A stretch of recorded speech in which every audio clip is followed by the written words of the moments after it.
Мы вас приветствуем в музыкальном музее имени Глинки, который любезно предоставил проекту Music Passion удивительную возможность оживить инструменты государственной коллекции. Подержать такое сокровище в руках – это большая честь.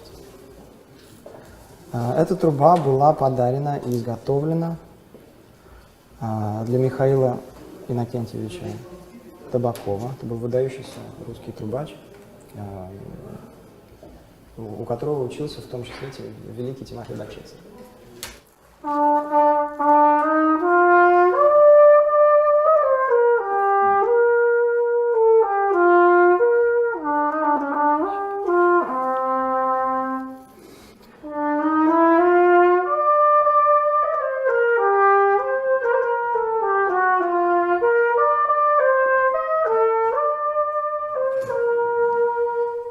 Похоже на что?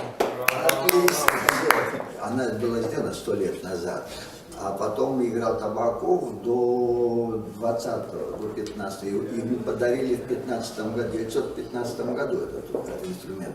И она потом, когда он ушел из жизни, в 1956 году, она попала в музей, она хранится здесь.